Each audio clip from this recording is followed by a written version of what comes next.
What's your shtick? Hey friends, welcome back to Wordbite, where words aren't just tools, they're characters. And today we're meeting one of the most performative, punchline-packed, surprisingly deep characters in the English language. Shtick. Now, maybe you've heard someone say, that's just his shtick. Or maybe you've seen a stand-up comic pull off the same joke every time and someone whispers, yep, classic shtick. Maybe you've even accused a villain in a book of having a one-note shtick. Sounded a bit naughty there. But what does this Yiddish-born oddity of a word actually mean? Where did it come from? And why is it so closely tied to performance, identity, branding, and sometimes an insult? Hi folks, I'm MT Lynx, and I'm going to guide you today on this Wordbite where we're going to delve into what is your shtick. So, if you enjoy these deep dives where we explore the history and evolution of the words in our language, go ahead, hit that like button, very gently ring the bell, and definitely give the subscribe a nice cutoff. Join me for Word Bites, and now let's get into it. Because, maybe more importantly, do you have a shtick? That also sounded really naughty. Because, let's be real, if you're a writer, a performer, a teacher, a YouTuber, a dungeon master, or a 9-to-5er trying to make your co-workers laugh during Zoom meetings, you probably do. And once you see it, you can't unsee it. But you can use it, polish it, weaponize it, or, if needed, ditch it entirely. Let's dive in. Part 1. What is shtick? The definition and the meaning. First of all, let's hit the basics. A shtick is a gimmick, style or routine associated with a particular person. It's often comedic, repetitive and identifiable. But it's more than just a joke. It's a signature move. Hey, a catchphrase. Hey, a behaviour, a vocal tick, a visual trip, something that makes you go, ah yes, that's their thing. For comedians, it's the recurring bit. For authors, it might be a favourite structure, trope or plot twist they keep coming back to you. Here's my example. And now you know. I'll see you in the next video. Don't click away, don't click away. That was just the example. Video's not over, folks. Stay here. So go ahead and sit back down. For your uncle at Thanksgiving, it's that terrible pun he always makes while carrying the turkey. Shtick is both art and artifice, identity and performance, and it's got layers. The etymology of shtick. Let's get to the root here. Shtick comes from the Yiddish, spelled shtick, meaning a piece, item or thing. And before that it traces back to German Stück, meaning a piece or play. Yes, as in a piece of theatre. So from the very beginning, shtick was tied to performance. In Yiddish theatre, a shtick was literally a small bit or a skit, a little comic routine inserted into a larger play. Fast forward to Vaudeville, early 20th century comedy, Catskill performers, and boom, shtick comes to English as a borrowed term for a comedy routine. But like any great bit, it evolved. Vaudeville, stand-up, and the rise of the shtick. In early 20th century America, Jewish comedians were everywhere in vaudeville and burlesque. They brought with them the rhythms of the Yiddish theatre, and shtick became shorthand for recurring gags.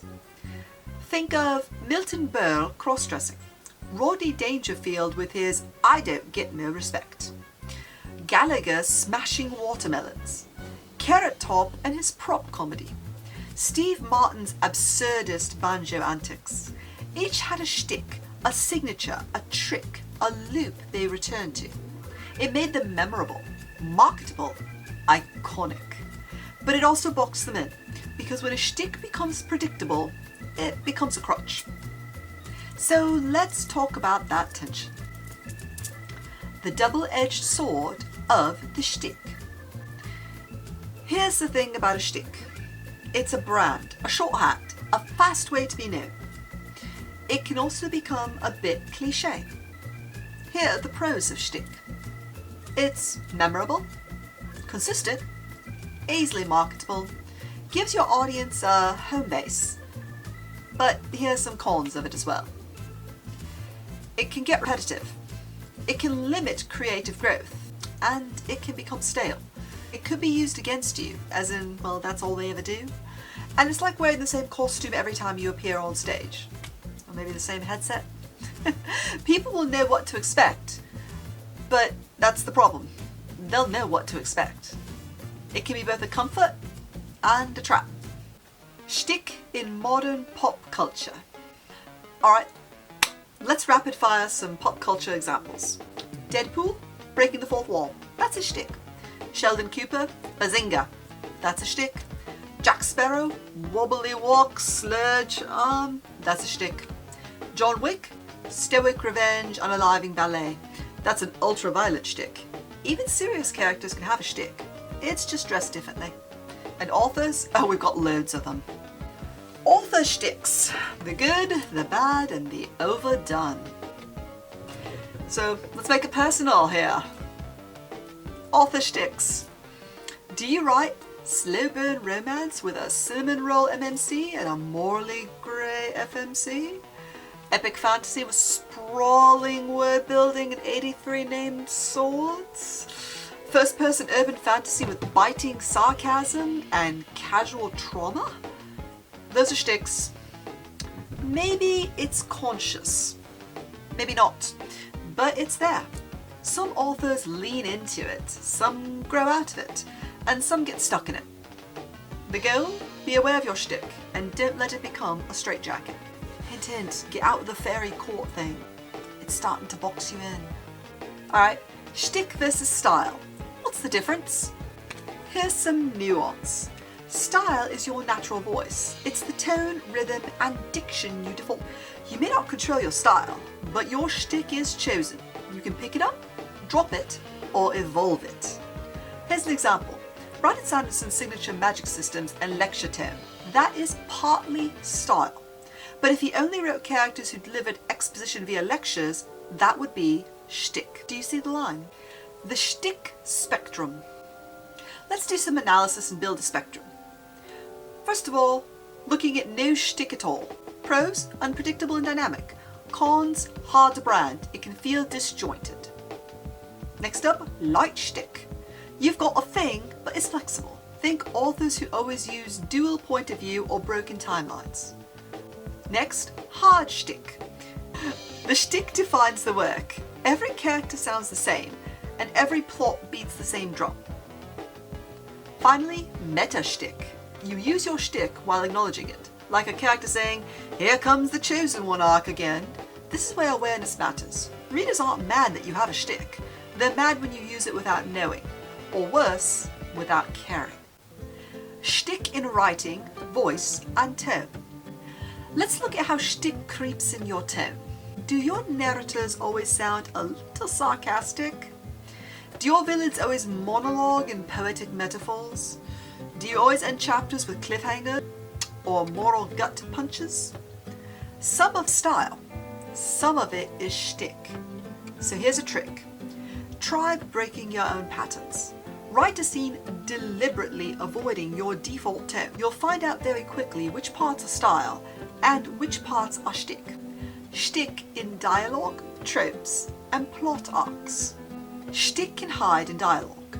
If every character has snarky banter, you're not writing distinct voices. You're writing one character's shtick again and again and again. Shtick can hide in tropes. The chosen one. Enemies to lovers. Found family. Surprise twist villain.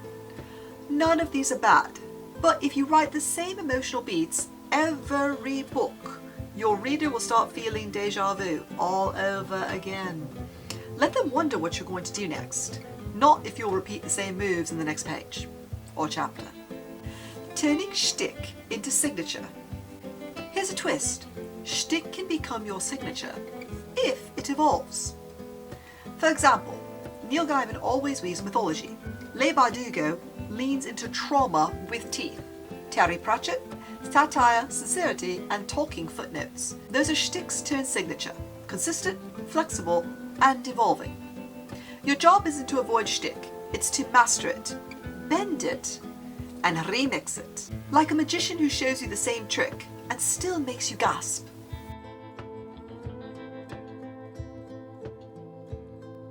Alright, let's talk about my shtick. I've got fast-paced, high-density info, I blend storytelling with scholarship, and I throw unexpected metaphors in every paragraph. I often wink at the camera, even in voiceover. That's embarrassing. I have to tell about that. I know my shtick, and I use it on purpose, and that's why it usually works. But for the rest of you, if you've got a shtick, own it, but grow it. This is the difference between gimmick and legacy. Last looks.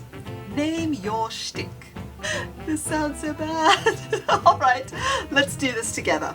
First of all, ask yourself, what is the thing that I keep doing? Is it voice, theme, character type, joke format, plot twist? Is it helping or hurting? Do I use it because I love it or because I'm scared to try something else?